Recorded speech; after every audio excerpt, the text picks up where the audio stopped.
For a place like yours, it's pretty nice. I guess I could live here with you.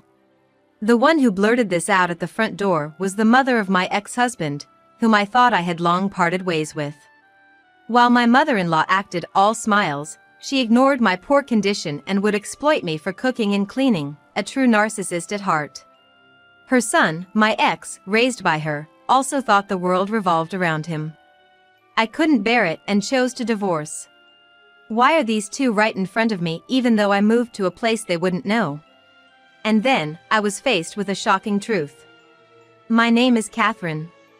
I joined the company fresh out of college and worked hard in the sales department for 6 years. Recently, I've become something of a career woman, being entrusted with leading projects.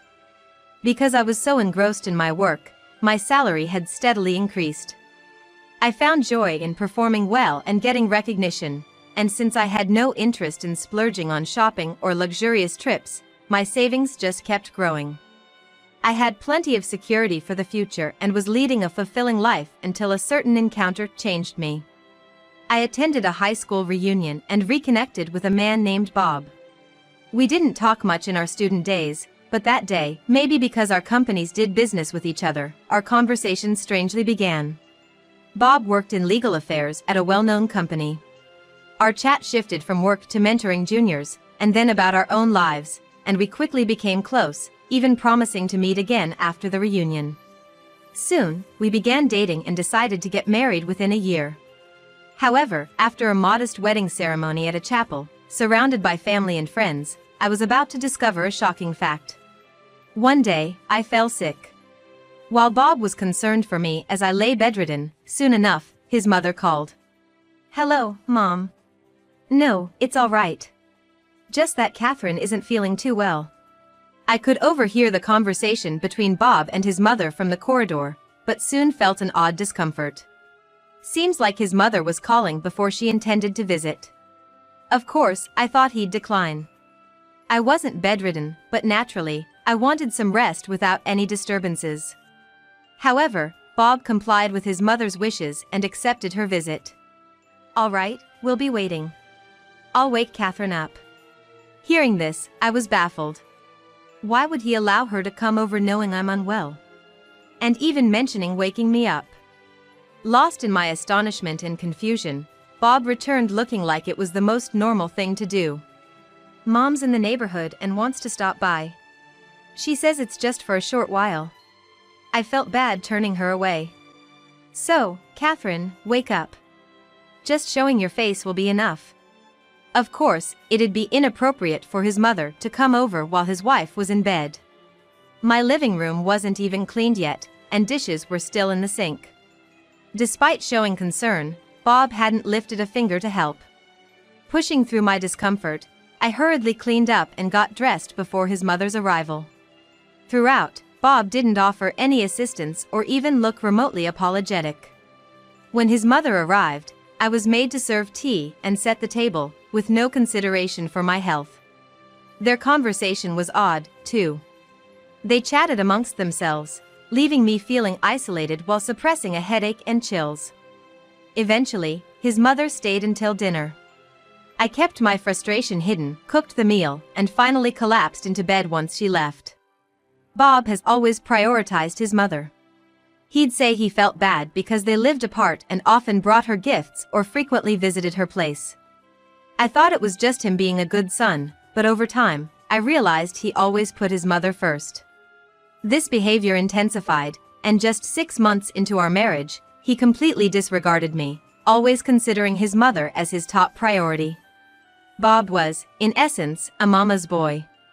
Comparing our cooking, always visiting her house during outings, and his mother always indulging this behavior, clearly smitten by her son. I had planned to build a happy married life, but before I knew it, my mother-in-law's shadow was constantly between us. There's a reason she's so indulgent with her son, Bob. It's her spending habits. It wasn't just limited to coffee dates with friends or outings, but also expensive hobbies like traveling and purchasing limited edition luxury brands. Because of this, she often approached Bob asking for money. This behavior shamelessly extended to me as well. I was taken aback by such demands, something I never faced even from my own parents. Having been strictly taught by my parents against borrowing money, I was deeply shocked by my mother-in-law's attitude of taking it for granted. I never gave her a dime, but every time she asked, Bob would hand it over. Perhaps that's why she doted on her son so much. It's only natural to help out when mom's in trouble, right? That was all Bob had to say, even when I brought up the issue. Before I knew it, money exchanges were happening behind my back, and unknowingly our finances became tight. It reached a point where I pleaded, I won't blame you anymore, but at least don't hide it from me. When I visited my in-laws, to my mother-in-law, I was just a free housemaid. She took advantage of me, cleaning, cooking, even tending to the garden and cleaning windows. Still, I had to oblige for Bob's sake. It seemed like, somewhere deep down, she enjoyed bossing me around. Unaware of these circumstances, Bob never stepped in to help. Instead, he genuinely believed his mother's treatment was making me a better wife. When I stood up to my mother-in-law, Bob, trying to mediate, said something unbelievable. It seems Catherine's mom couldn't look after her much, so she's just embarrassed now, feeling like she has a real mother for the first time. True, my parents ran an old-fashioned diner and were busy working every day. But I don't hold any resentment towards my mother. Usually, they could have asked their only daughter to help with serving customers, but instead, they let me go out and have fun, taking up hobbies and lessons. A mantra my parents always had was, children aren't just tools for free labor. This was in stark contrast to my mother-in-law. I finally confronted my husband. I was defending not only myself but also my parents, who had shed tears of joy at our wedding.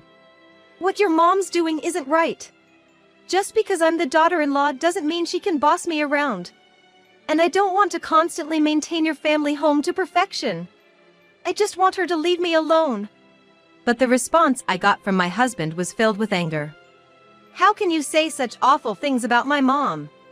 Thanks to her, you're being a proper wife. Don't make trouble without being grateful. Furthermore, he threatened with, if you keep talking like this, I'll divorce you. He thrust a divorce attorney's business card at me. How about that? I'm dead serious. If you apologize to both me and my mom, we can discuss things. He had deeply rooted old-fashioned values. In his eyes, a wife was inferior to both the husband and mother-in-law, and she should obey them in everything.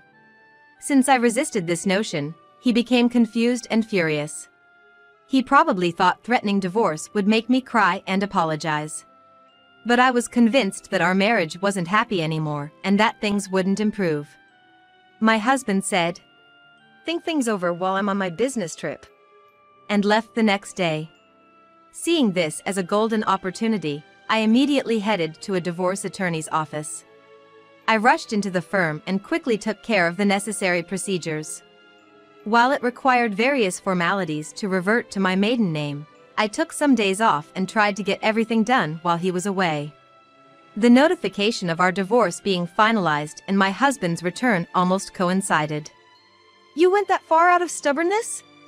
Filing for divorce isn't something you do lightly. This is going too far, just to upset us. In his mind, I was a capricious woman acting out of a little rebellious spirit. I decided to play along with his perception and feigned indignation. After all, you've been ignoring me, just having fun with your mom.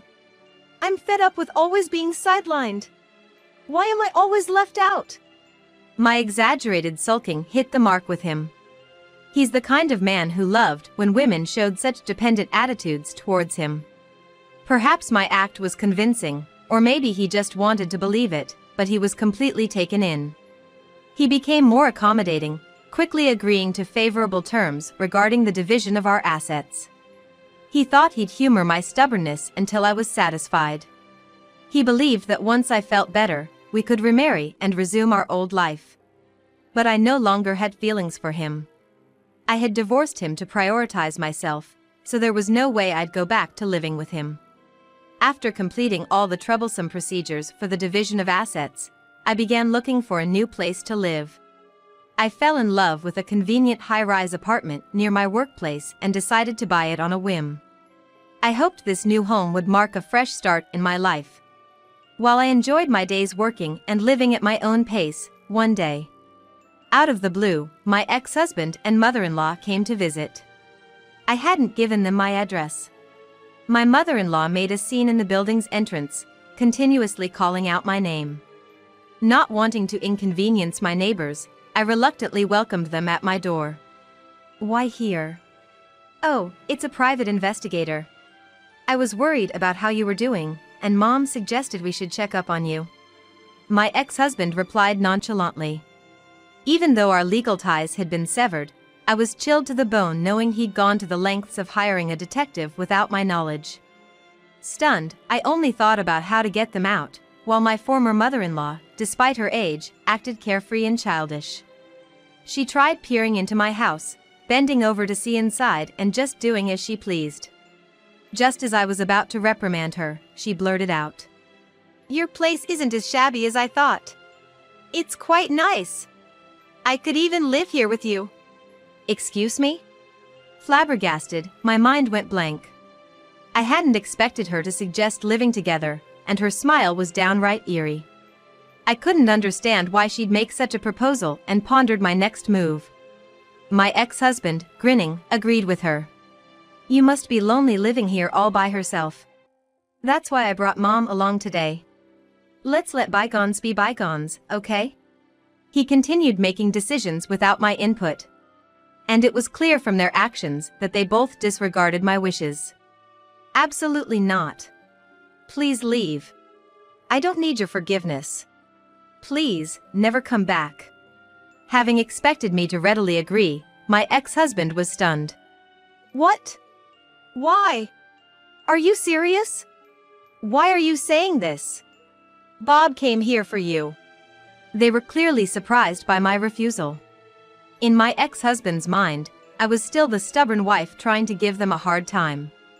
He began to act arrogantly, as if he was the one bending over backward, doing me a favor by forgiving me. "You're gonna regret being lonely without us, you know? That's fine.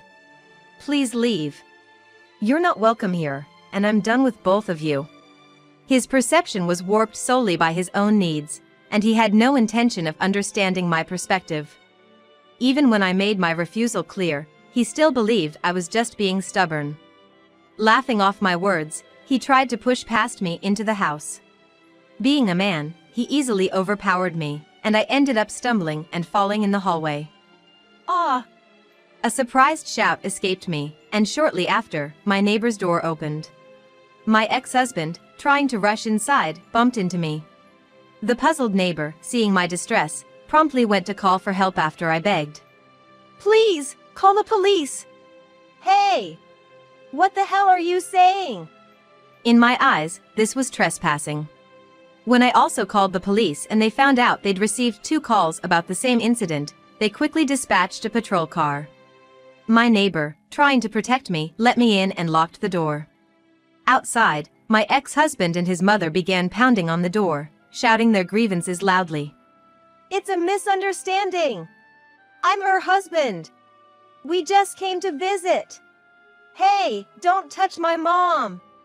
Catherine, please, tell them. It's your fault for not giving us your address. You. Not only have you tarnished Bob's reputation, but now you're doing this to me? Come out and apologize." His yelling was incredibly loud. Since it was a holiday and many of the neighbors were home, it drew quite a crowd, turning into quite the spectacle.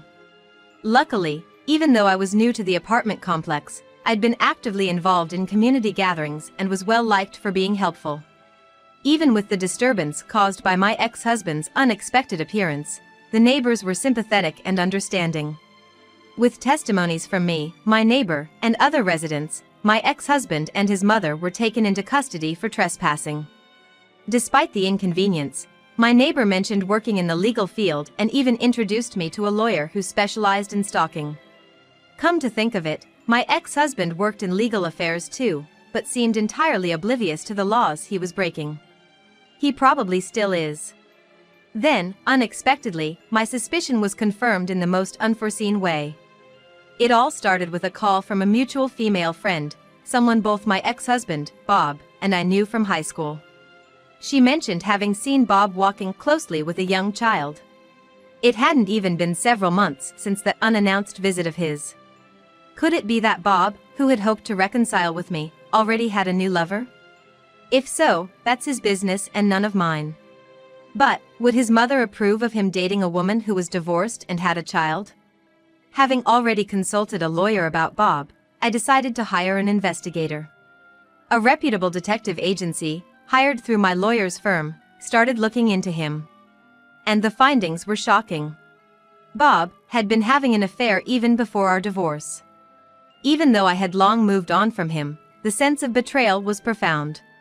It felt as if the rug had been pulled out from under me multiple times.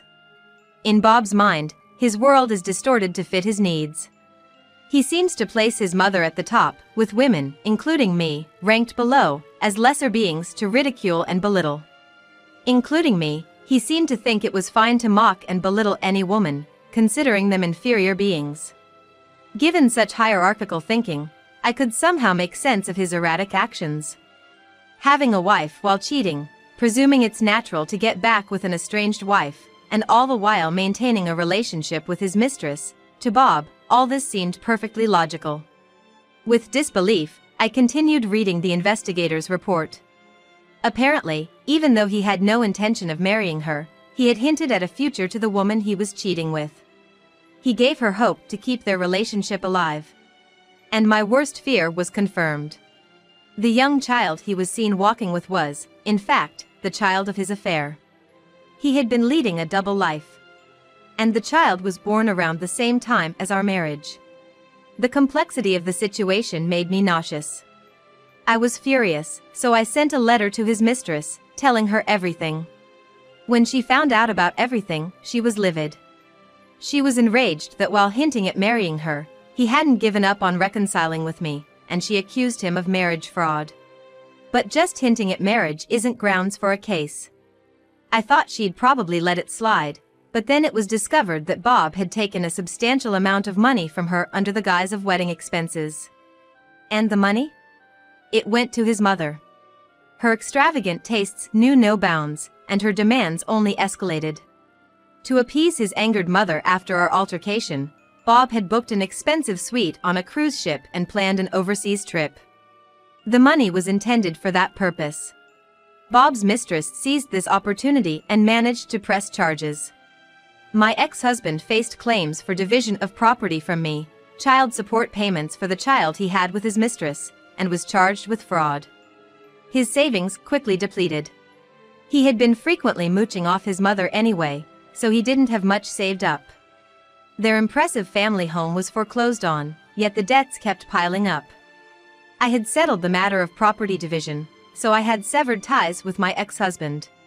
However, the situation with him and his mistress was a different story. They did have a young child together, after all. He quickly fell behind on child support, and his mistress was furious.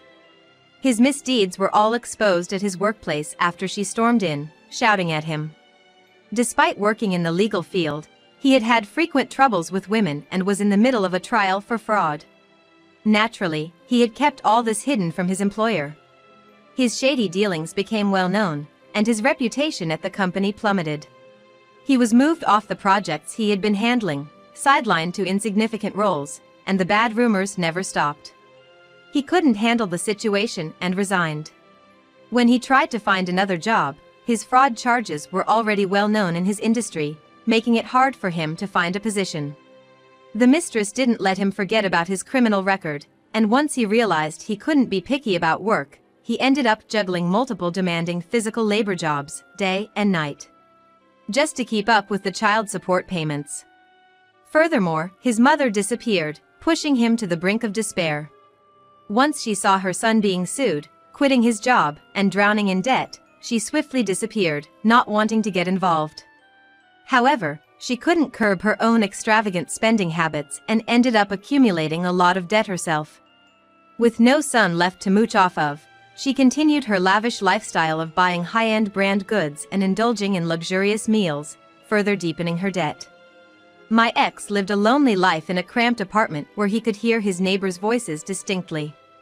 To make matters worse, a couple with a volatile temper recently moved in next door, frequently erupting in loud arguments. As for me, I continued to work hard in my role as a sales representative. I've taken on many new projects, achieving groundbreaking results time and time again. Having more time for myself now, I've also increased my study hours, expanding my expertise. Thanks to my specialized knowledge, I've gained the trust of my clients, and the company's revenue has surged.